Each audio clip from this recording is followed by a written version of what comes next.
Umaru Embalo Sissoko donne 24 heures à la délégation de la CEDEAO de quitter la Guinée-Bissau. Et pourtant, c'est la même personne, c'est le même président qui nous parlait ainsi. Et je peux vous dire aussi, il est déjà sur la table en création d'une force anti-putsch qu'on est en train de penser à créer. Et ça va permettre que tout le monde comprenne que nous sommes en plein siècle XXI. C'est inadmissible, inacceptable des coups d'État. On ne peut pas penser que pour arriver au sommet de l'État, c'est un fast-track. Non. Comme bien dit au président Macron, ça, il y a les procédures arriver chef d'État. Donc, il faut qu'on soit tous républicains. C'est le peuple qui a le droit de sanctionner les dirigeants.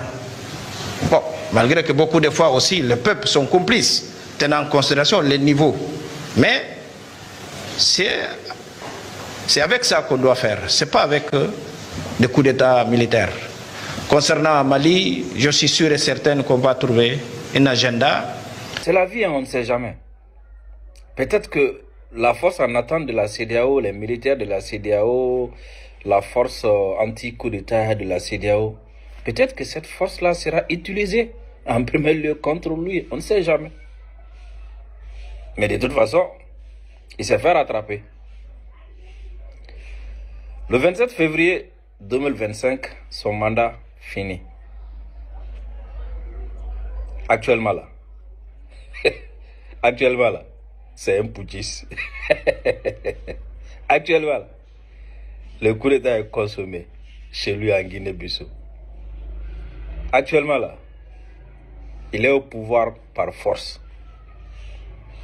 Alors comme lui-même, il nous expliquait que désormais on ne peut plus accéder au pouvoir qui par des élections, nanani, nanana, et que si jamais quelqu'un s'amuse à faire ça, il y aura désormais une force de la CEDEAO qui va déloger la personne. Ah, il est possible que cette force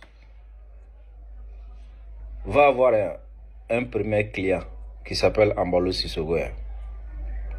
Je vais rapidement vous lire le dernier communiqué de la CEDEAO en date du 1er mars 2025.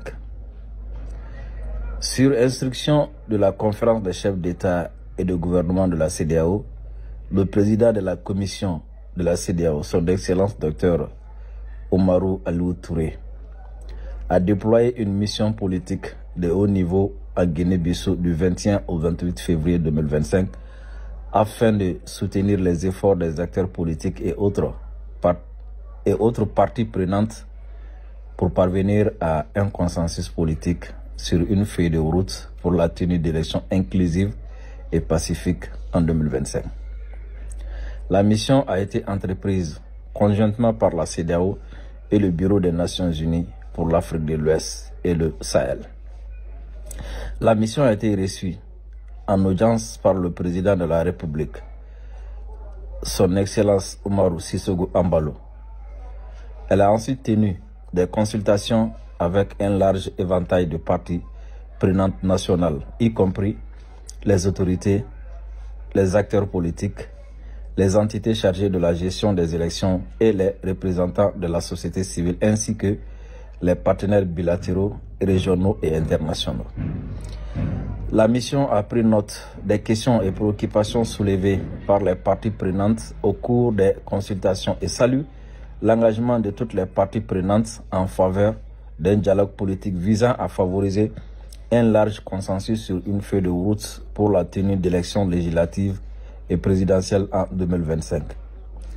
La mission a préparé un projet d'accord sur la feuille de route pour la tenue d'élections législatives et présidentielles en 2025 et a commencé à le présenter aux parties prenantes pour obtenir leur consentement.